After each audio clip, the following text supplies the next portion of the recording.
vocês, Cisco Martim, e no segundo episódio de Egito vamos falar sobre mumificação.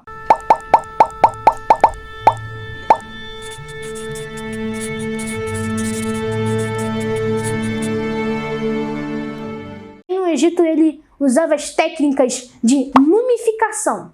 As técnicas de mumificação não era só o Egito que dominava isso. Teve vários outros povos que usaram. Mas também eles usaram mumificação intencional. Sai! Uma mumificação não intencional é quando os corpos se mumificam por causa do clima e da umidade. Porque já teve vários casos de pessoas que foram mumificadas num clima que era muito frio e num clima que era muito seco, entendeu? Então, eles usavam o processo de mumificação dos egípcios era assim. Primeiro, eles pegavam o corpo do morto, depois abriam o corpo dele, pegava todos os órgãos, menos o coração. Sabe por quê? Porque o coração ele representava o centro da vida. E também porque ele precisava do coração para o julgamento pós-morte. Eu vou falar disso depois, mas primeiro vamos falar do processo. Depois de ele botar todos os órgãos em vasos, em potes, eles botavam o corpo para repousar por 40 dias numa solução de água e sal. Depois desses 40 dias, ele era preenchido com ervas aromáticas, textos sagrados e o livro dos mortos. O livro dos mortos, ele normalmente era enterrado junto com faraós ou nobres, porque o processo de mumificação era para pessoas mais ricas, para pessoas mais importantes. Então, o livro dos mortos era um conjunto de textos, orações pós-morte, para quando ele for lá para o julgamento. Depois disso, ele era enfaixado com peças de linho branco, que era um tecido muito famoso naquela época. E cada um deles com uma oração diferente, porque eles mumificavam com uma intenção religiosa. Eles oravam com isso, porque os sacerdotes, que eu vou falar depois deles, eles faziam rituais quando mumificavam o corpo.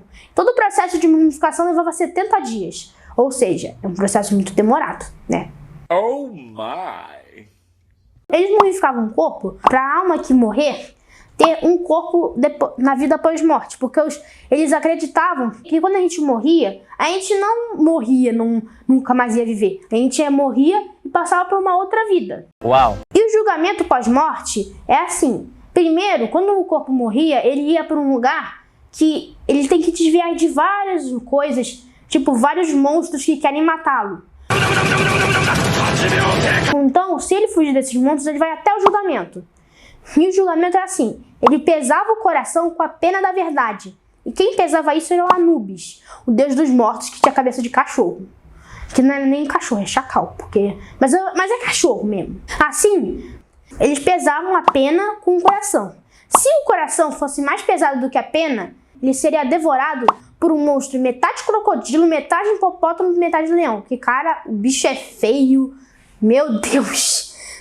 Mas se o coração fosse equilibrado pela pena, ou mais leve que a pena, ele ia ser recebido por Osíris, que é o deus da morte também, que é um deus metade múmia. Assim ele poderia ir para a vida pós-morte. Mas também tinha um outro deus, que era o Tote, que é o deus da sabedoria e da escrita. E ele registrava todos os julgamentos que rolavam. Depois disso, eu veio falar sobre a falsa maldição das múmias. Porque nos filmes sempre falam que a múmia é uma coisa ruim. Mas a múmia era considerada no Egito Antigo uma coisa sagrada. Não tinha essa história de que alguém era mumificado vivo, como se fosse uma pena. Não, isso daí era pra coisa sagrada. Não era uma coisa tipo uma pena de morte. Na verdade, ela se popularizou assim porque lá muito antigamente, quando Howard Carter descobriu a tumba de Tutankhamon, depois de um tempo ele morreu. E também mais alguns que estavam na expedição. E daí surgiu essa lenda de que quem entrasse na tumba, eles ia morrer, porque estava tentando descobrir os segredos do faraó. Realmente, tinha algumas tumbas que falavam sobre maldições, sobre ladrões de tumba, ou pessoas que queriam mudar a tumba de lugar, ou estavam fazendo atos contra a memória do faraó. Só que essas maldições não valem muito, né? Isso daí, provavelmente que eles morreram por causa de bactérias. Porque No Egito não tinha muitas bactérias, porque, meu Deus, você tem que acreditar que eu tô morto, eu vivia lá. Bom, por hoje é só, pessoal. Obrigado por vocês me acompanharem até aqui. Se inscreve no canal, ativa o sininho, né? Porque eu esqueci de falar. E também dê na descrição aqui um vídeo sobre o Nerdologia, que foi o que eu me baseei nessa maldição das múmias, tá? Até mais!